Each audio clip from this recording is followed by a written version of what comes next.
Hey guys, it's Tajik, and today I'll be talking about the amazing Spider-Man 2.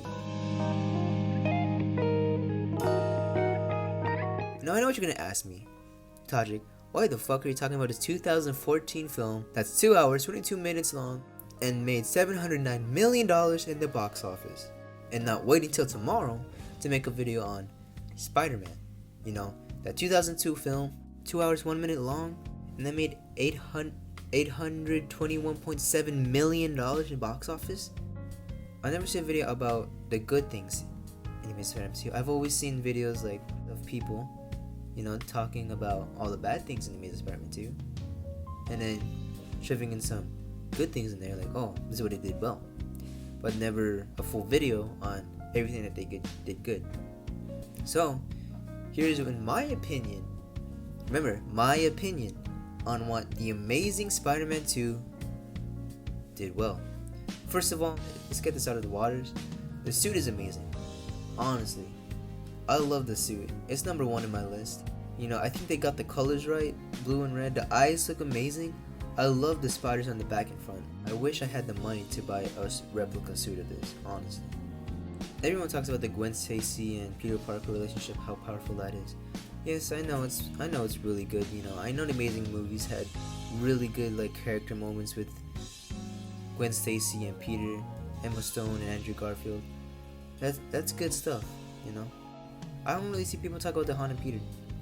Honestly, it's kind of weird how they set this off like they've been friends for a really long time, but Harry just came back to New York. You don't even mention Harry in the first movie. When I watch how Harry and Peter react together, it's like semi-awkward, but I know you for 1,000 years friendship type of deal. It's basically how I would have reacted to, and this is really relatable to me, because I had a friend who left in the 3rd grade, and I saw him in 8th grade. 5 years of me not seeing him, and I saw him at a Costco, and then I basically we were awkward, we didn't really talk much. It was basically how Peter and Harry reacted. It's basically how you would react if you haven't seen a friend for basically a long time.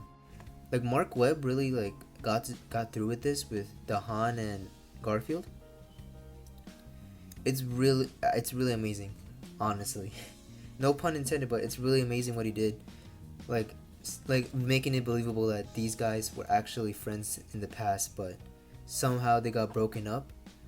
But in some odd sense, Harry had to leave and Peter was left alone, friendless, for most of his life. And Harry comes back. He really sells, and the actors sell it too.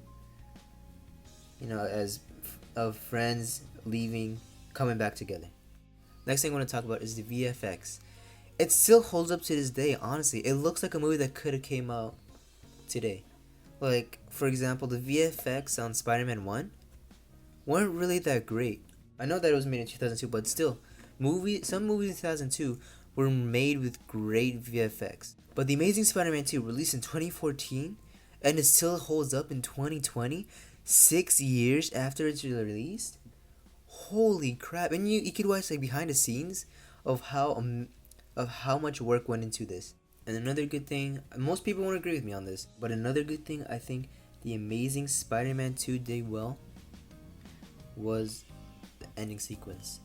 After Gwen Stacy died, he gives up being Spider-Man, I don't know, for 5 minutes.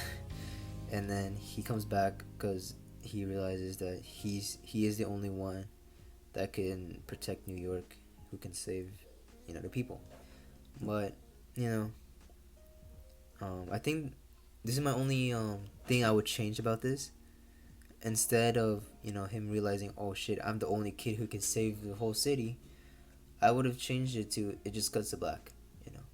Don't make it such a short sequence where he quits being Spider-Man, he comes back, he quits being Spider-Man for 5 minutes, and bam, he randomly comes back because he is the only one who could save the people from the Rhino. Well, I think if they just faded to black, him realizing that he's the only one, that would have been good. Leave that for the Amazing Spider-Man 3, little cliffhanger. Don't. They didn't have to put the Rhino here. take out the rhino, that would have been good, like entirely. Or if you wanted to keep him, just keep him in the first, like, just keep him in the beginning. You know, don't bring him back at the end.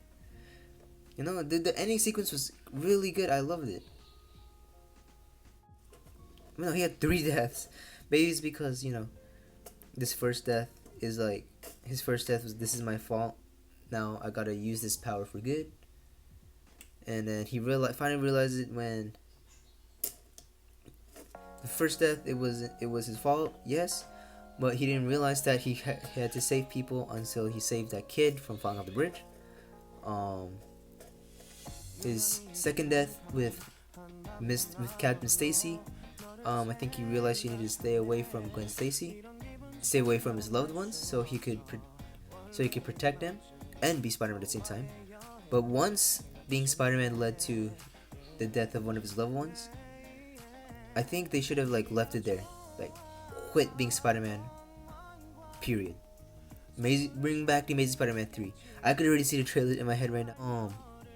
You know, everything that's good comes with something that's bad, and everything that's bad comes with something that's good. But yeah, that was it for today's video. I hope you enjoyed. Be expecting the Tobey Maguire Spider-Man, because on May 3rd, 2002, Spider-Man came to theaters. I'll see you guys tomorrow.